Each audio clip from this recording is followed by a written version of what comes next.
अकेला व्यवहार क्यों? हमारा बनी सिर्फ इतना ही नहीं है, यहाँ से लेकर डंडी घुट्टू से लेकर भोलूफलार तक हमारा एरिया है सर। आप यहाँ पर आकर बैठ रहे हैं, उधर क्यों?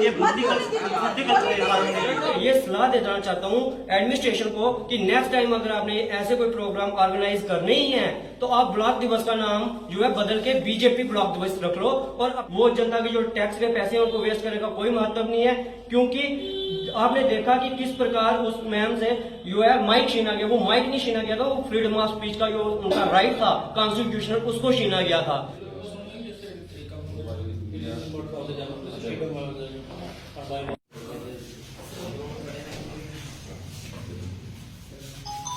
नमस्कार तमाम मीडिया बंधु जो हमारे यहाँ पर कांग्रेस डिस्ट्रिक्ट कांग्रेस कमेटी के कॉल में यहाँ पे आए हैं, और आज की जो प्रेस कॉन्फ्रेंस हम यहाँ पे कर रहे हैं, अभी 2 दिन पहले ही 7 सितंबर को ब्लॉक दिवस जो बनी में मनाया गया।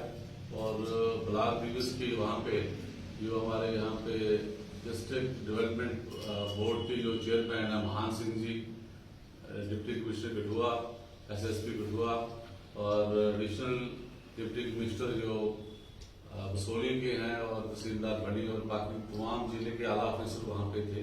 और उन सबके सम्मुख में जो कांग्रेस के हमारे जिला कांग्रेस कमेटी की जनरल सेक्रेटरी हैं मैडम साजिद राजपूत, जो कि अपना विचार वहाँ पर रख रहे थे, अपने लोगों की समस्याएं वहाँ पर रख रही थी, अपने इलाके की समस्याएं वहाँ रख रही थी। उन्हें किस तरह से वहाँ पर जबरन रोका गया और उनसे माइक छीनने की कोशिश की गई, और बार बार जो वहाँ पे जो लोग थे वहाँ सब इसके बात के गवाह हैं। और इसके बारे में तफसील से जिला कांग्रेस कमेटी के हमारे जितने भी पदाधिकारी यहाँ पे हैं वो आपसे भी बात करेंगे। और सबसे पहले राकेश शर्मा जो एडवोकेट हैं, वाइस प्रेसिडेंट है हमारे, वो आपसे बात करेंगे।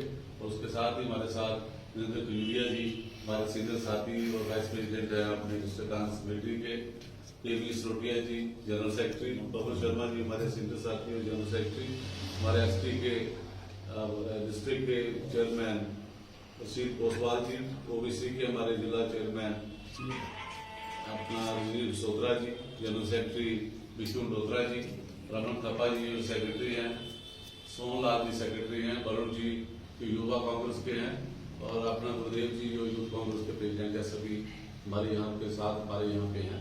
और कह रहा हूँ कि जो कल वीडियो वायरल हुई है उसमें हमने देखा कि जहां हमारी जो महासचिव थी वो अपनी बनी के लोगों की और अपने ब्लॉक के लोगों की आवाज को उठा रही थी, लेकिन उसको डोमिनेट करने की कोशिश की गई।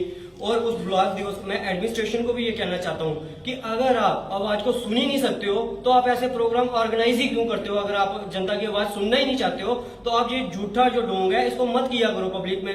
और ये सलाह देना चाहता हूँ एडमिनिस्ट्रेशन को कि नेक्स्ट टाइम अगर आपने ऐसे कोई प्रोग्राम ऑर्गेनाइज करने ही है तो आप ब्लॉक दिवस का नाम जो है बदल के बीजेपी ब्लॉक दिवस रख लो, और अपने किसी भी बीजेपी के ऑफिस में उस प्रोग्राम को जो है ऑर्गेनाइज कर लो और अपने कार्यकर्ताओं को जितना भाषण देना दे लो।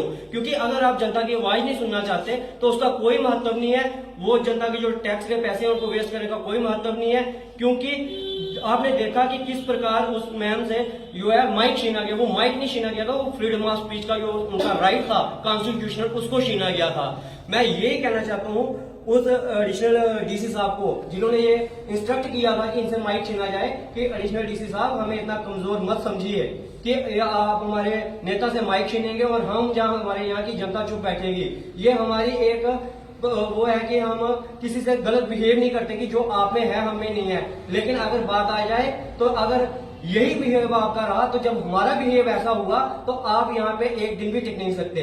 और इसी के साथ मैं ये फिर कहना चाहता हूँ उन मान सिंह जी से भी, आपको भी शर्म आनी चाहिए। आप तो एक जनप्रतिनिधि थे। जनप्रतिनिधि उसको कहा जाता है जो जनता द्वारा चुना गया होता था, और जनता द्वारा चुने गए प्रतिनिधि के सामने एक वहां की बेटी बोल रही थी और उसके साथ ऐसा दुर्व्यवहार किया जा रहा था, और वो वहां पे मंच में मूक दर्शक बन के बैठे हुए थे। ऐसे जनप्रतिनिधि को दूसरी बार जनता मौका देने वाली नहीं है। और भाजपा वालों को भी जो समझाना चाहता हूँ, अपनी जो ओशी राजनीति से बाज आ जाए, नहीं तो आने वाले समय में जनता के साथ साथ हमारी पार्टी पूरे जोरों शोरों के साथ इनका जवाब देगी। जय हिंद। जे सुनते भी आओ मी एक भी दसी हुण जिदा इन्हें कोई हल किया हो। अज की स्थिति थोड़ी J&K की यह है कि थोड़े LG साहब ने, क्या थोड़े DC साहब ने, सब UP साइड के दूए बाहर गए, उन्हें साढ़े लोग कहते कोई हमदर्दी नहीं। ਉਹਨੇ ਨਾ ਤੁਹਾਡੀ ਕੋਈ ਸੁਣਨੀ ਨਾ ਕੁਝ ਹੋਣਾ। ਤੁਹਾਡੇ ਸਾਹਮਣੇ ਇੱਕ ਮਹਾਰਾਜਾ ਹਰੀ ਸਿੰਘ ਦੀ ਛੁੱਟੀ ਮੰਗਿਆ ਦੇਣਾ ਉਹਦੇ ਤਾਈਂ ਜੇ ਤਾਂ ਲੋਕ अपनी आवाज रखना चाहते ना उत्थे 144 लाइटिंग के लोग इकट्ठे नहीं होंगे ना। ये भी देखा कि जो लोग इलेक्टेड नहीं थे, जो पंच और सरपंच इलेक्टेड नहीं थे, उनके अगर किसी की मिसेज पंच है या सरपंच है तो उनके जो घर वाले आके हस्बैंड उनका वहां पे आके तो बड़े धड़ल्ले से बोल रहा था जी मैं लीडर हूं, यहाँ का नुमाइंदा हूं। इसलिए हम पुरजोर मजम्मत करते हैं, ऐसा बिल्कुल भी नहीं होना चाहिए। अगर ये लोग बात रखते हैं तो हम भी अपने लोगों के लिए जो हमारे लीडर हैं वो बात रखना चाहते हैं और रखते हैं। अगर ऐसा हुआ तो हम इनकी बिल्कुल कड़े शब्दों में इनकी निंदा करते हैं। जय हिंद, जय भारत।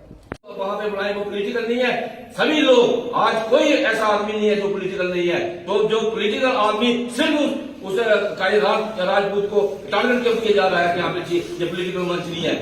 इसलिए इसने अपने इलाके की आवाज रखी है, बातें रखी है और लोगों को मैंने देखा कई बार लोगों ने वहां पे तालियां बजाकर उस लड़की का स्वागत किया कि इन्होंने हमारे इलाके की बात जो रखी है। अगर ऐसा रहा, ये ऐसी एडमिनिस्ट्रेशन अगर हमारे लोगों को दबाती रही या कुछ भी है तो ये डेमोक्रेसी का कत्ल होगा। अधिकारियों और साथियों ने आपसे बात डिटेल में कर ही दी है। मैं दो एक बातों के साथ इस प्रेस कॉन्फ्रेंस को हम विराम देंगे। सबसे पहली बात यह है कि बस सबसे शर्मनाक बात जो इस बात में कहना चाहता हूं कि बीडीसी के जो चेयरमैन थे महान सिंह जी, वो वहां बैठे हुए थे और वहां पे उन्होंने जो एक दो को टीका टिप्पणी की थी वो निंदनीय भी है और असहनीय भी है। मैं एक पेशेंस लेवल अपने डिप्टी कमिश्नर राहुल पांडे जी को देना चाहती हूँ कि जैसे ही काजल राजपूत ने बोलना शुरू किया, अगर उनको कुछ पॉइंट जब उन्होंने उजागर किए तो राहुल पांडे जी ने पूरे पेशेंस के साथ उनकी बात को सुना और उसकी बात का जवाब भी दिया।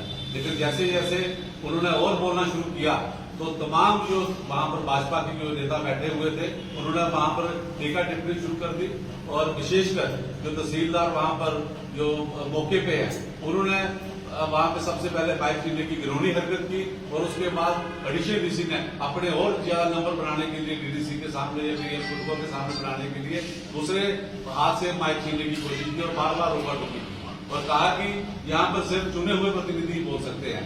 अगर वहां पर कोई ऐसा कोई आपने सेट मूड बनाया हुआ था तो मैं डीडीसी जी को जो पूछना चाहता हूँ, तहसीलदार तो वहां पर स्थानीय तहसीलदार है कि वहां पर उत्तम चंद जो भारतीय जनता पार्टी का अहदेदार है और मनसाराम जो वहां भी भारतीय जनता पार्टी का अहदेदार है, काजल राजपूत से पहले उनको आधा घंटा वहां पर क्यों बुलाया गया? वो क्यों जनमानस की समस्या सुन रहे थे? क्या वो भारतीय जनता पार्टी का दरबार लगा हुआ था? भारतीय जनता पार्टी का ब्लॉक दिवस बनाया जा रहा था वहां पे? ऐसी तमाम जो चीजें वहां पे हुई है और विशेषकर जैसा कि मेरे साथी ने कहा कि महिलाओं के साथ ये भारतीय जनता पार्टी और खासकर उसकी जो चेयरमैन और वहां पर जो मौजूदा प्रशासन है जो अपने डीडीसी के चेयरमैन को खुश करने की कोशिश कर रहा था, हम उसकी सख्त मजम्मत करते हैं और एक बार हम फिर से मजम्मत करते हैं डीडीसी चेयरमैन और खासकर एडिशनल डीसी और तहसीलदार जी ने जो घिनौना हरकत वहां में की है और जितनी भी कंडेम हम कर सके उसको करते भी हैं और हम उन पे न्यायिक जांच की उसकी मांग करते हैं।